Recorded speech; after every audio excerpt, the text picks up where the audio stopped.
Hi, everybody. I am Becky Cohill, and I've met quite a few of you in the past, and I'm honored to be here again for 2022. I think the last time I was in San Diego was a couple of years ago, as we all know. Today, we're going to talk about, and I'm going to give up some trade secrets, but we're going to talk about embedding therapy into everyday routines. And I think this is a very important topic at this point. We've all had to do some shifts in our ways that we access therapy and the ways that we provide therapy as a provider. I'm an occupational therapist by trade, so routines have always been my thing. But I'm gonna talk to you a little bit about how we can use the therapeutic benefits of routines into our everyday lives. And then also we can work on those routines. So we can do two things here. We can work on a routine such as sleeping, dressing, etc. But we can also embed some of those goals that we have, some of those underlying skills into our routines for better overall carry through. Some of you may have had some experience with this when your children were in early intervention programs. It's pretty well known that routines are very important to families, especially young ones. But sometimes we lose that, and that's why I wanted to talk about this today, because I think that we've kind of lost sight of how important routines are across our lifespan. It's not just the 0 to 3-year-olds that this is important. This is important for adults. This is important for older adults. So how do we embed these therapeutic, whether PT, OT, speech, into our everyday routines? So I'm going to talk a little bit about that. And we're going to, and so this is an important topic for me because I'm an OT and we tend to look at that. But also, as we've transitioned into some of the telehealth models and having to provide services not in a clinic-based setting, I was fortunate to have done my doctorate project in telehealth. I understand the process of telehealth. I've used telehealth. I work right now currently in American Samoa, and Belize, providing telehealth to children who wouldn't necessarily have access to OT. So I've been using this model for a while, but a lot of people had to make a quick transition very abruptly. And it was a bit challenging because where do you begin? And how does this work through a computer screen? So I thought by bringing it back to the routines, it might be helpful for everybody. So hopefully you can relate to some of these ideas. Okay.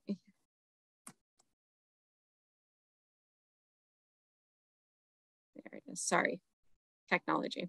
So learning outcomes, we're gonna understand the evidence, background on routine space. We're going to identify different opportunities to embed learning opportunities. And I'm going to kind of cross disciplines. I'm going to talk a little about speech, a little bit about PT. So I hope that's okay. But I tend to look at the whole child when I'm thinking about routines. We're going to understand the benefits and create some strategies. And hopefully I give you some ideas. It's just the tip of the iceberg. And I find that parents have the best ideas. So I'm going to give you a few ideas, but mainly what I want to talk about is how you think like an OT. How do I think about these routines in ways that I can embed strategies into routines? So first of all, what are routines, right? The absence of a routine is still a routine. So let that sink for a second. So some of us have very strict routines. And we get up at the same time and we do things at the same time. We get up at 6, we get in the shower, we grab our coffee, we have the same routine.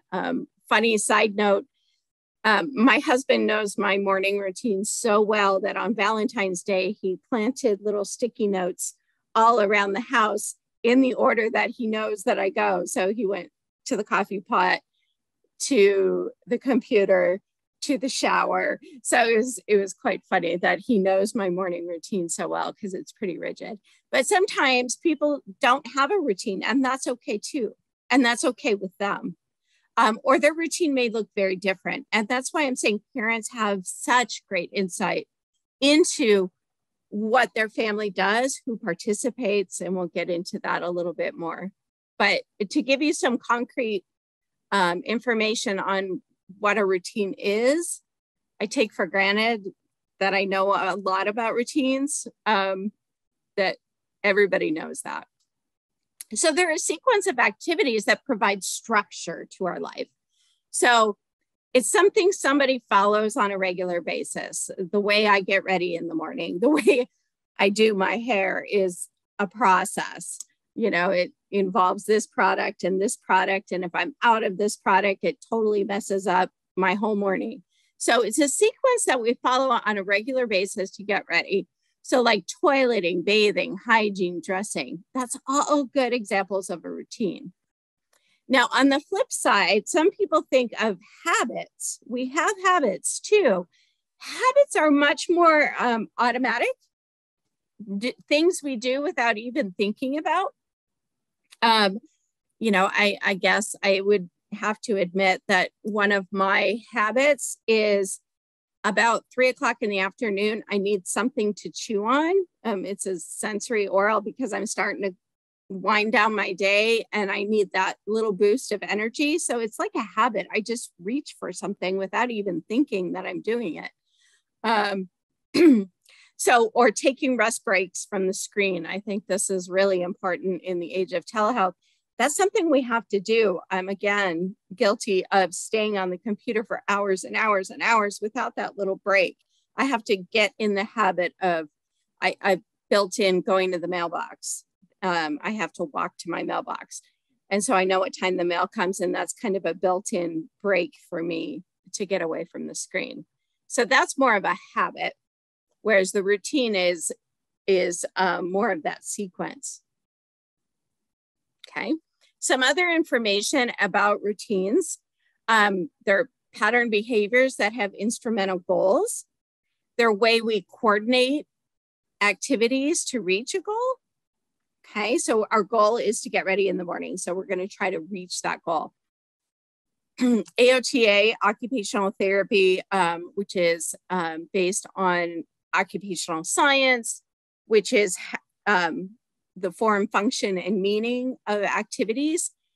So we're looking at activities that provide our structure. Okay, and I talked about that a little bit in the previous slide. So they repeat at predictable intervals. So we brush our teeth twice a day. We wake up, we brush our teeth, we go to bed, we brush our teeth, whatever we do. We set the table before meals, or we don't. We wash the dishes after dinner, or we don't, depending on your family's routines, but they happen predictably, okay? So let's think about our morning routine. Sometimes it's easy to talk about this on context of ourselves, and then thinking about how we can use this strategy to help children to learn new skills. I'm going to talk children, adolescents, young adults even. We can all do this. Think about that transition from high school to college. That's a tough transition, right? Because your routines change and your people in your world change and the people participating in your routine change. I think we set, side note, but we set college students up for kind of a little bit of a fail with that dorm requirement, right? This pre-COVID. That's an artificial environment. That's not typically how adults live. And so we kind of have that little transition time where they're in a dorm and they go to, maybe they share a bathroom and some other things. So it's a little different idea, but things to think about when you're looking at using routines-based interventions is what is our, I like to use the morning routine because a lot of people have a morning routine, and what does this look like for you? Okay. What time do you get up? What time does the rest of the family get up? That's important. What time? Do you have an hour to kind of relax, drink a cup of coffee, do a Wordle? That's kind of the new thing. And what time does the rest of the family get up? You know, do you have that minute of time to yourself, or do you just go straight into it? And maybe your child wakes you up and that's how you wake up. And then what is everybody doing at that time? If there's more than one child in the home, what are the older siblings doing? What are the younger siblings doing? What is the wife doing? What is the husband or the partners doing? What is somebody getting ready to go to work, and is somebody not getting ready to go to work? Or is both people in the home getting ready to work? Is it just one person raising the children? So just lots of different things to think about when you're looking at your routine. Who else is involved in that time of day? Doesn't grandparents. A lot of time grandparents are involved. My work in American Samoa, we have a lot of extended family that live in the same home. So it could be an auntie, it could be a cousin, it could be a lot of different people all involved in that morning routine. What products or equipment is critical? And so in thinking about that, what do you have to have for your routine to go smoothly? Some people, it's as basic as food, honestly. But what other things do we have to have? Do we have to have a specific spoon or fork? Is there shaking involved in our arms if we're an older adult and we need a weighted spoon or something like that? What do we need to make that routine better? Is this a stressful routine, or is it, this is a fun routine? I like my mornings. I'm a morning girl. I get up and I go. What does that look like for you? Is morning the worst time of day because you have so many irons in the fire? And what does that look like? And would you like to change it? Okay. And what would make it better? What do you think? I ask that question when I do evaluations with children, especially in American Samoa. I recently had an experience where the child would only eat chicken nuggets from McDonald's and French fries. That's all that child would eat. And a family member would have to get up in the morning and go get the chicken nuggets or get a couple things of chicken nuggets so that they had enough for the day. And so that gets expensive, it's time consuming, et cetera, et cetera. So of course, what would make it better? A wider variety of food. Okay, that gives me something to hang my hat on. Are there opportunities for frequent practice of the activities? So if you think about a toileting routine, okay, so that we go to the bathroom, and think about with children, how many times a day they could practice taking off their pants, getting onto the toilet, those kind of communication, all those different things that you may be working on in a therapy clinic or in a therapeutic way. It may be a goal. Maybe the goal is taking off pants or pulling up pants or something like that. Opportunities for frequent practice. You know, we may not get dressed 4 times a day, but with the toileting routine, a lot of times there's opportunities to increase the practice throughout the day. And then also looking at how can we change the environment? Is it really loud? Is it noisy? Is it bright? Is it dark? Is there smells? Is there not? You know, looking at all those environmental factors. Do we need external support? Is there some kind of support we need to give in order for the person to be successful and actually participate in their routines? Okay, so thinking about your routine, you know, like I mentioned my hair routine, I have, you know, special shampoo, and then we have to have, I'm going to give you too much information, but I have a specific blow dryer I like, and then I blow dry my hair, and then I go drink some coffee, and then I come back and I put some serum stuff on my hair, and then I dry it some more, and then I go drink some coffee, and then I come back. And then I will probably get dressed in between there somewhere. That's kind of that's one of my routines that's not really set.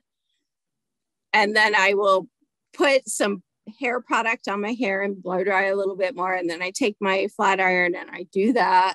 It's a thing. I'm trying to change it up and make it more simple, but I'm really struggling with the fact that I've done this for so long that it's hard to change that routine that I have. What is really common though, is that I do it in pieces. Like I'll do my hair and then I'll go do something and then I'll come back. And that goes on for about a half an hour of just kind of wandering around the house. Yeah, it's a thing. So thinking about your own routine and your child's routine, does your child have specific breakfast they like? Do you need to feed your child? Is your child fed with a G tube? That's a whole nother routine that you follow. And what does that look like? And how do you embed some of the therapy into the G tube feeding? Or do you just, okay, let's go. Is it bottle fed? Is breastfed? Lots of different things that you need to think about. And again, every family's different. Every child's different. Every person is different with their routines. That's what makes my job really fun. So we all know COVID-19. The only good thing I can say is that all of a sudden people started understanding the importance of routines on our mental health, right? We got so, it just, all of a sudden everybody's talking about routines, lack of routines, how it's impacting mental health, and how these routines, we start here and then it changes again. And then we get ready to go back to school and then that changes. And not to get political or anything, and that's not my goal here, but just thinking about the routines and how even the mask routine, let's think about the mask routine. That's a whole new routine a lot of us have never done. I haven't worked in a hospital in a long time. I haven't had to do masking. So all those routines, and I know that it was challenging when I did do some in-person visits, when we were able to do that, remembering all the new steps to that routine of going into someone's home and having them sign the paperwork and things like that. It was different. It was something I had never done. And I messed up a lot because I was like, oh, I forgot to get that form signed, and things like that. So important, there was the Global Public Health Authority put this information out that during the COVID-19 pandemic and afterwards, we should really emphasize those primary routines. Well, those primary routines are more of the dressing, the feeding, the real down to the bare bones essential routines. That's where the focus should be. And that routines are important for mental health before, during, and I thought this was important after the pandemic. So it's not just before the pandemic that this was important. They also stated, the last statement in this public, in the Journal of Global Public Education, Public Health, was mass education is needed to emphasize the sustainment of regular daily routines for positive mental health. So really important that we maintain our routines. And if you think about a child and their participation in their activities of daily living or their entire life, a lot of our younger children don't really have any context. They're like somebody just dropped them off into this family. And if they don't know what comes next in their own routine, they may have challenges participating in the routines. I hope that makes sense. So thinking about that. Okay. I thought this was a pretty nice depiction of the pandemic and the changes to our routine. So I'm going to try to play it. I hope it works.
I thought that was a great video. A faculty asked the students to do that, and I thought it was pretty meaningful. But it's true. The mask, you've probably seen the video of the child, probably 18 months. Every time she came to a metal box, she thought it was hand sanitizer, right? Because that's her context. That's all she's known. And that routine is so embedded now. So remembering that too, that there has been some impact. In a way, it's more, there are some positives that we're talking about it more, right? We're talking about the importance of these daily routines.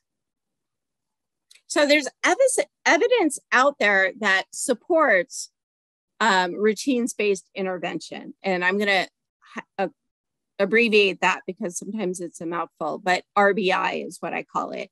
So routines-based intervention. And we're going to talk a little bit now. I've gone on enough about routines because that's my passion. But let's talk about some of the evidence. So there's evidence supporting routines-based intervention that by embedding developmental interventions into a child's regular routine, skills are learned and they're functional and meaningful for children and their caregivers. Okay, so those combined times of participation in routines is really important for families. And young children first learn about activities and how to perform them, what activities mean and what to expect as it works within the family context. So that's how we first learn about those routines. And if you think about like preschool, let's think about that way back. For some of you, it might be a while ago, but think about that transition from preschool or from like 0 to 3 to preschool and then preschool to kindergarten. Okay, so we're thinking about those early years right now, but think about you have routines at home and then now your child is expected to change the routines and do some different routines in a school setting, right? So the first year of preschool is just about where do we go for circle time? What do we do next? First this, then this, then this. And that's why you see all the bright calendars and the schedules in preschools, because children don't have that context to learn, right? So trying to embed and to remember that if there's any OTs out there, I'm really sorry. But if we think about therapy interventions in a school-based setting, very important for education. But why is it only in education? Why is that not following? We should be doing routines-based intervention at home. The school therapist may come and help the child to be able to sit during circle time. But what about sitting at the table for meals? You know, so there should be those activities going on in the context of the home and other routines that a child has, not just in school settings and other things. I hope that made sense. Okay, this is the best thing ever. Back in 2013, so this was a while ago, and I read these things and I go, why has occupational, physical, and speech therapy not really just globbed onto this? But there was a randomized control study of routines-based intervention where it was compared with the home visiting model. So same thing, somebody comes to the home. The routines-based intervention approach was used, or just your typical, maybe hands-on therapy in the home, but not embedded into the routines. And the results indicated that the RBI group had faster progress rate in self-care, obviously, and independence in social functions, which I thought was interesting, at 3 and 6 month follow-up. And that was using the PD, the Pediatric Evaluation Disability Index. So the PD, it's a commonly used evaluation tool in PT and OT. And then also, in addition, the RBI group also scored higher on the GAS, which is the goal attainment scale. And what the goal attainment scale is, it's setting goals with the family and then putting in the steps to attain the goals. Okay, so that's all that is. And a lot of you probably have had experience with the goal attainment scale or some similar thing. What are your goals? Okay, we're going to hit this goal. We're going to hit, these are the markers, 25%, 50%, 75. So to me, so they're meeting their goals faster, and their self-care, independence, and social is better with RBI. They did find that the developmental skills were the same across the board. Weren't worse, but weren't better. So those developmental skills like pincer grasp, or maybe gait or walking or anything like that, there was not a difference. So I jumped all over this. I was like, this is the best thing ever, because this supports my thinking and how I approach children. So I'm going to teach you how to think like an OT. And I'm an OT I'm not real protective of my secrets, but I'm going to help you think how I think and how other OTs think. This is one of our theories. It's one of the earlier theories, but I like how it works because it makes sense to me. But we're looking at the person, we're looking at the environment, and we're looking at the occupation. And what an occupation is all those things that make up our day, right? The routines, it's playing sports, it can be a lot of different things. Anything we do. It could be gardening, it could be cooking bread, which people did a lot of. So we're going to look at the person, which that's all the different factors that make up a human being. That could be range of motion. That could be, oh my gosh, that could be so many, strength. That could be postural control. It could be a lot of different things. It can be sensory processing. And what we need is all of this to be in sync, right? It all has to be perfectly lined up. And then we have optimal occupational performance and success. Okay, that gives us success in our life.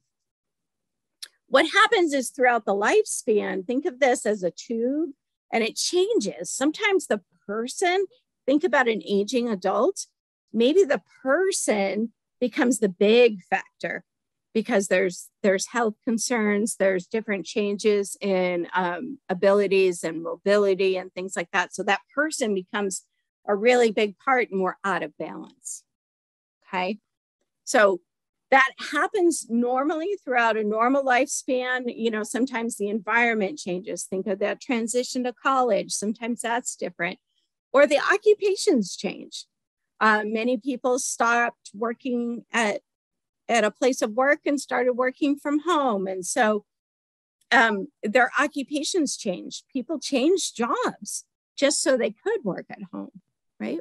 Schools, children were, so the environment change was big during COVID, but the occupations changed too. The decrease in the social engagement, lots more baking bread and the charcuterie boards and things like that you see all over. So really thinking about this can be a fluid thing. And what, as an OT, I'm always trying to do is find that balance. And I may impact the person a little bit more sometimes, or the environment, or I may make changes to the occupation if possible. How can I modify the activity? How can I modify the environment? And how can I help the person to achieve that occupational performance? So that's like my thinking in a nutshell. I'm giving all the secrets away today to OT. Okay, so this is really an important slide. And this is, again, why I believe in routines-based intervention. It's just my opinion.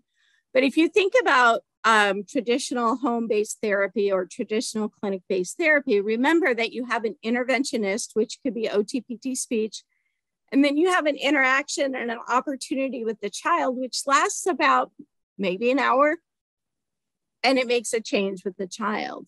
But if you think about, if you embed some of these therapeutic activities into the daily lives of the family, we've got 23 hours of opportunities to make an impact on the child. Okay. So if I see you one time a week for an hour, I only have this little short window of time and I'm doing some facilitation and some hands-on. But if I work with the family and putting some of these activities into their daily routines, then I've got that whole day that there could be opportunities for learning. I hope that makes sense. But this is my favorite slide ever. Okay, so routines-based intervention supports active family involvement. Activities that are naturally embedded in the family routine provides opportunity for more frequent practice. The more we do it, the more we learn. That goes back to motor learning theories. The therapist kind of takes a coaching role, which is kind of hard for some, but we're the coach, okay? One of my favorite stories is I had been working with a child for quite some time, and he had had multiple surgeries. He had heart surgery and also had a brain infarct and just had a lot going on. And we worked. It was probably 6 to 7 months on trying to help him to put weight on his arms because, of course, he had drama and trauma here. So that was not his favorite thing to do. So I showed mom everything I could do. This was all telehealth. I showed her I had my doll and I was like, can you try this during playtime? Can you try it during bath time? I was throwing out everything. And one day mom says to me, she says, hey, look at this. And she knew why I had been emphasizing it. I had explained why we wanted him to put weight on his arms, the importance of building up his shoulders and how could we do it.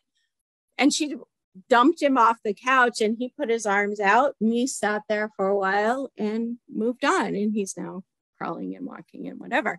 But it took mom knowing what would work with her family and her daily routine and her child. She knew why she wanted to do it and knew kind of what we were going for. And she came up with the idea. So that's why I didn't give a ton of ideas, because you all have great ideas. But we'll get to that. So therapist is more of a coach. We're going to model something and you try it. And if it doesn't work, we're going to try something new, right?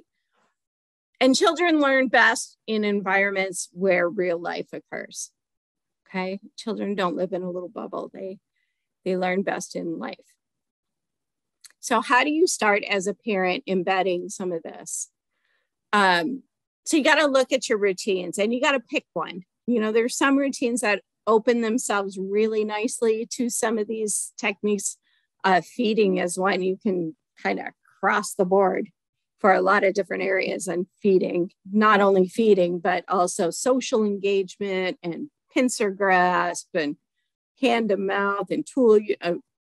I could go on for days. Sensory. So discover your child's and family typical routines. How does your child participate? What would make it better? And how can you break down the routine to support another goal? So I'm thinking that we'll get to this. So just think about that. So we're looking at how does the child participate in the routine, but then we're also going, okay, this is what we do during bathing. And I wonder if we're working on accessing a communication device.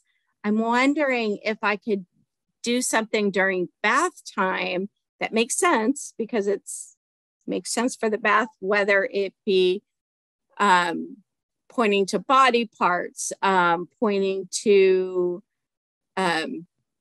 favorite toy in the bathtub, something like that.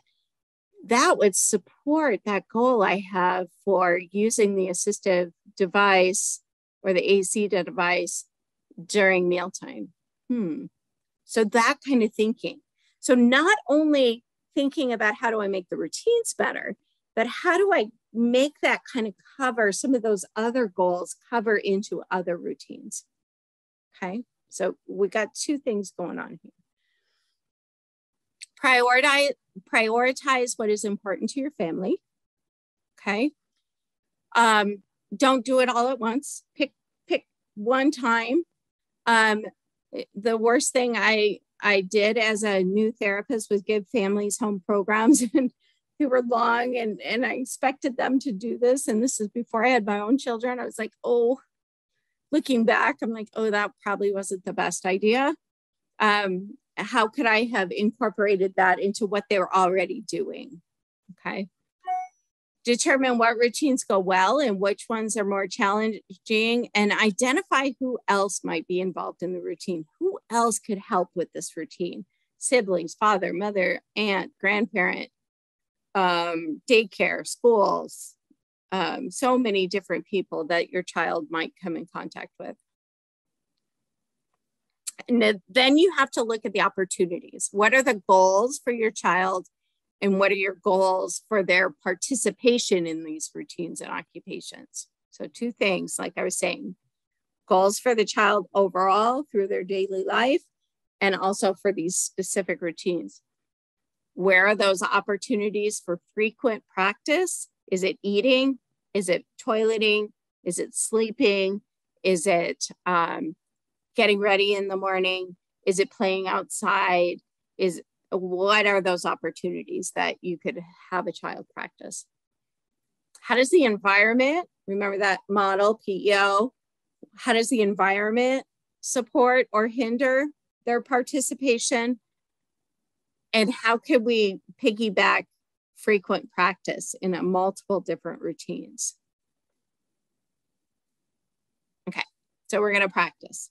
I'm gonna tell you a case study. So Zion is a 4.5-year-old boy who lives with his mother, father, and older siblings.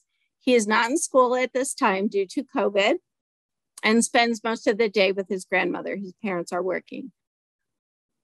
Grandmother is a great reporter, and this was all done via telehealth, by the way. Grandmother would like him to play with the other children in the home. When the other children come home, it's very loud. He panics. He goes and clings onto grandma. Grandma has to hug him and rock him and pat him. And then he goes back and finds his books in a separate place away from the other children. He also screams when he hears the bathwater and hates his bath. It's the worst time of day for her. Grandmother typically takes him to the stream at the back of the house that she goes to. And when he's upset and he's really having a hard time, and he likes throwing rocks in the water. Okay, Zion does not talk yet. He is doing some communication by pointing and taking grandma where he wants her. And he is making sounds, humming, and will make some musical type sounds. And he likes books and he likes some music. Okay. So the goal here is playing with the other children. However, the grandmother also reported that the bath is just a really hard time of day, very hard for him. So we have to look at what those routines or what those goals are. So the goals I identified in this case are play and bath. What are the routines that could be used for frequent practice? He gets a bath every day. It's hot where he lives. And so he has to take a bath every day. And he loves outside play. He loves swinging in the hammock and he loves being outside.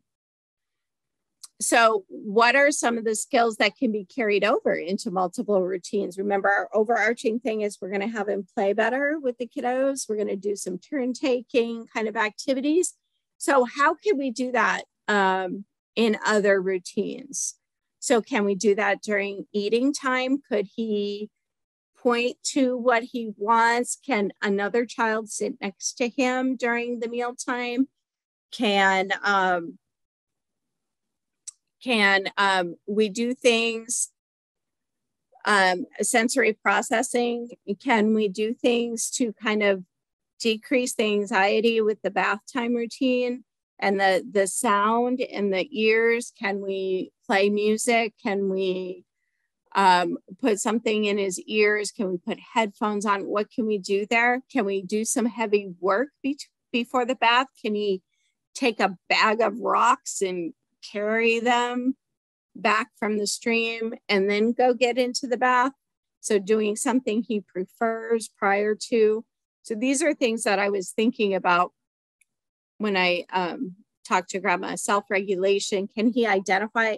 He's already identified activities that he likes that calm him down. Books, away from the kids, right? Is there anything else we need to know about the routine? What is the environment of the bath? That was a question I asked. Like, is it loud? Is that why you think he's having trouble? Because it's so loud in the bath? What's going on? Is it the wet and the water? No, he likes the stream. It's just the bathroom. It's very echoey. It's very loud. So of course I went to auditory. And then who else can be engaged with Zion during these routines? Siblings, parents. Can one of the siblings who he's a little closer to, can that sibling, can they do a joint bath time? Is that appropriate in this family? Is that something they could do? Could the sibling roll the ball back and forth with the child during the playtime when he's reading his book and they're over here? Can they roll the ball back and forth? The other thing I talked to her about is the children are older, the other children in the home. So can we just let them know, or have a hand signal that we need to bring it down when they're playing because it's too much for Zion? Okay. So kind of looking at how are we going to impact those routines. So we're going to look at opportunities for turn taking, opportunities for bath time, using outside time. Maybe a child will go out with grandma and throw rocks next to him, and we'll start developing that tolerance to the other kids. I think the other children are just unpredictable, and his sensory system just can't handle it. So how can we use those other routines that they have really well established to eventually come back around to that play? I hope that makes sense. Okay, so this is the fun stuff. This is just some ideas that are kind of tried and true and really easy to do. But there's millions of them out there. And like I've said a million times, families are all different and they have different ideas. And every idea you have usually trumps my ideas. So here we go. So bath time. Really simple things. You can do fun foam soaps for writing activities. If you have a child who's working on their name or any kind of writing activity, or IDing body parts, you could put a little squirt of shampoo or body wash on elbow. We have your elbow. We're going to wash our elbow. Okay, so then we're working on body parts. We're working on the sensory aspect. All of those things come together for a bath routine. I suggested for the Zion, not his real name, but to use white noise to cover the sound or the echo. So on their phone, do they have a white noise app, or is there an app they can use to kind of cover some of the noise? A visor for hair washing, brisk rubs with towels. So kiddos, this was something I also suggested, was to give him something he needs, which is that deep input and that heavy pressure. Wrap him up tight with the bath towel and really rub him down. Could be done really simply into that routine. Using a laundry basket in a tub, even for kiddos who can sit up well, keeps the toys there and they don't feel so out of control with their body. You know how when you're in water, you kind of feel weightless and just kind of different. You feel different. Your body feels different. And so you could use a laundry basket not only to support a child who is having trouble sitting up, but also keeping the toys contained so that if they reach for something and can play and feel safe and contained. And he's 4.5, and I think this might work for him. Dressing and undressing. It's a great time to work on dressing skills is for the bath. Undressing comes first, then dressing, but you can work on fasteners. You can work on unscrewing lids of things, all those fine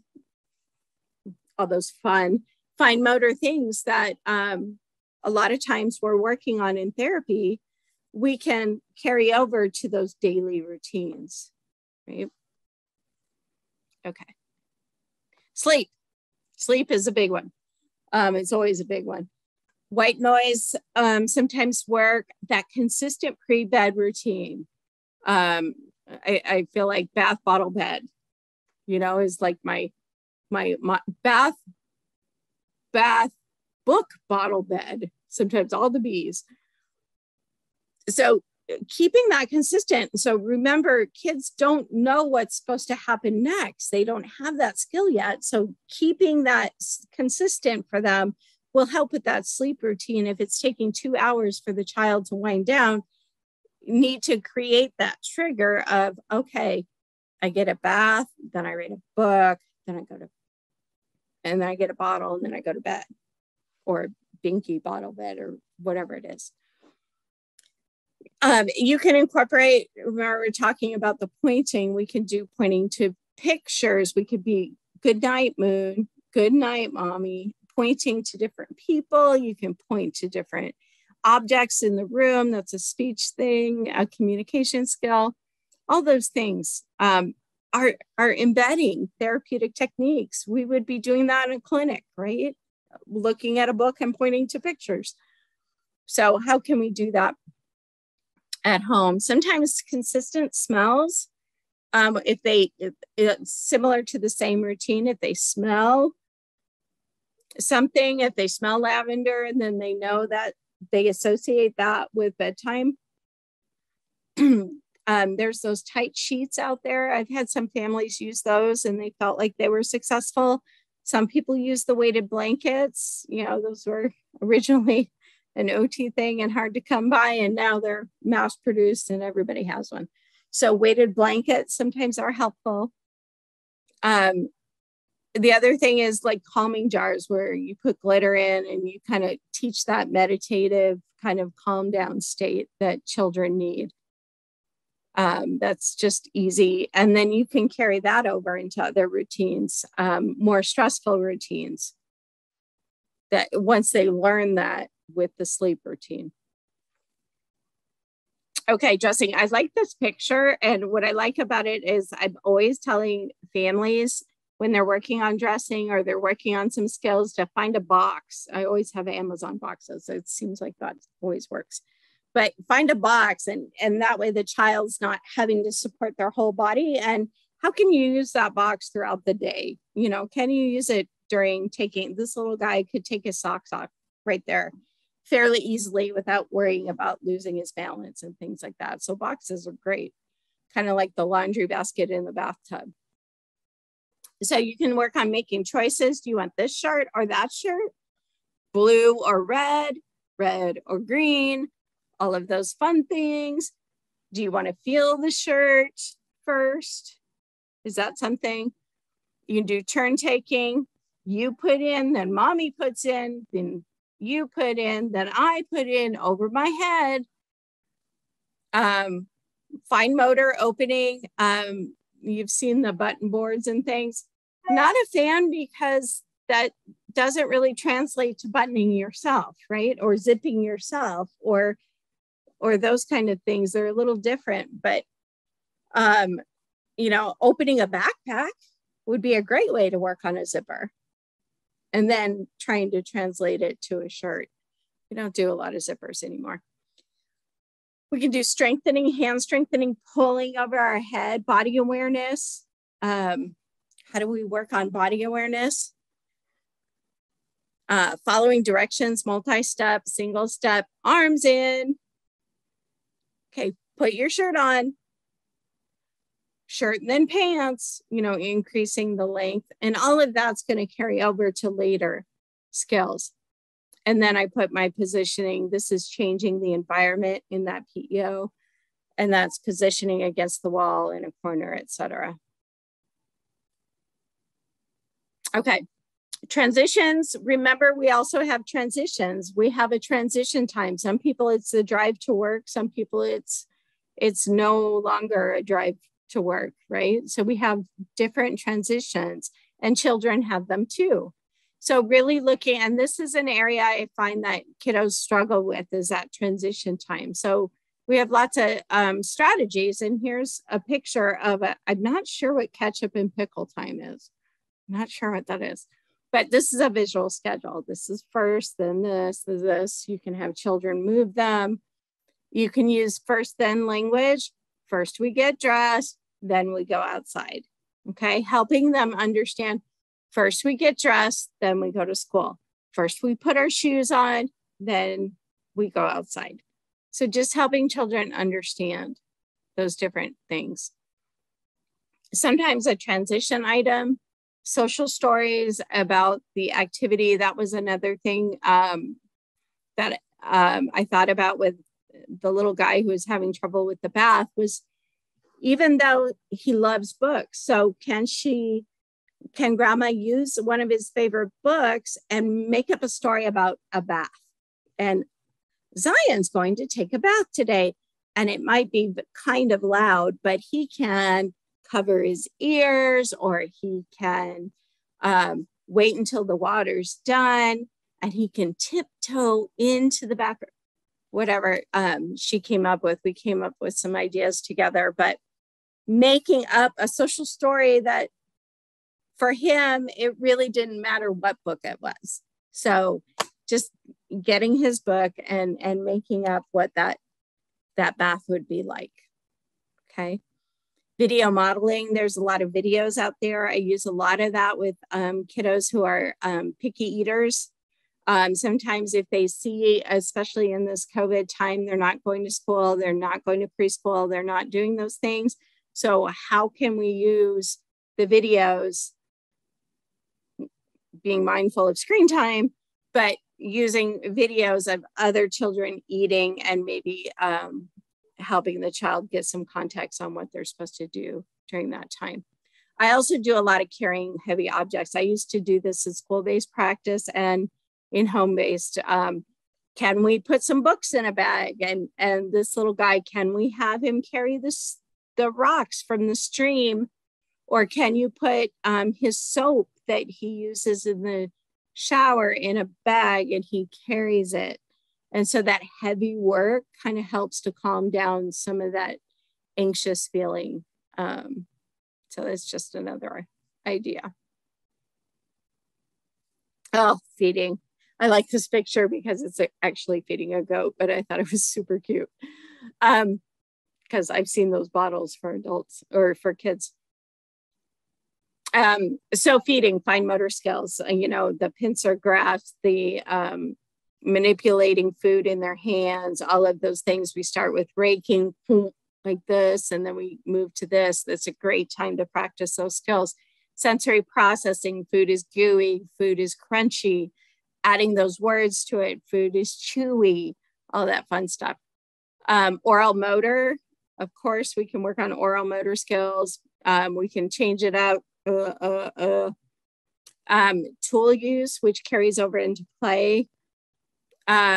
Always looking at positioning, keeping feet flat. What kind of position is the kiddo in?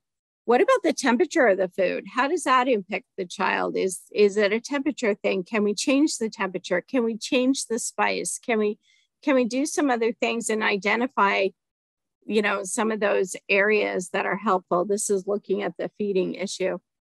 And then environmental things. This could go across the board. Is the environment stimulating or calming? Is the lights too bright? Is it really noisy? What is happening in the environment during the time that you're working on feeding, or any of these other routines? Things to think about. Okay. I included this picture because it's a little one I used to work with. And mom's, one thing she wanted was to engage with her daughter when she was cooking dinner, because she had worked all day and she gets home and she cooks dinner. And then by the time all of that winds down, the little one was in bed. So she really wanted to spend that time, but then also get her things done that she needed to do. So my OT brain just said, okay, let's find a drawer. This was not a good drawer now that I look at it. Let's find a drawer where there's things that she can play in. And this would be a great time for her to work in a wheelchair on one of her goals, which is independent mobility in her chair. So let's pull all the, put some cabinet safety locks on and then pull out the ones she can play with. Very simple. But sometimes we need that guidance, right? All of us do. We just need that little idea. And then once that idea hits, then we can run with it. But sometimes there's so many tasks in a day that a parent needs to do and take care of and things. Sometimes it just takes that little idea that they can go with. Okay. I also included, so if you scan this fun QR codes that we've all grown to love, there's some routines-based information that American Occupational Therapy Association puts out on bedtime routines, eating routines, different routines.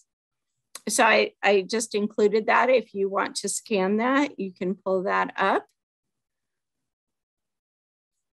Any questions? It's going to be hard virtual. I'm sorry, my friends who couldn't come. Here are my references. And that is all. I want to thank you for letting me come again. Kind of took a different spin on routines this time because I think that all of us have the ability to, we just have to think about it in a different way and think about therapy in a different way and realizing that the goal is to teach our children to participate in their lives. That's what everybody's goal is. And so how do we do that? And through our daily routines, that's a great opportunity that sometimes gets missed that we could use to promote some of these skills we're trying to reach. Hope you found that helpful. And I hope to see you all next year. Or 2 years. Okay. Bye-bye.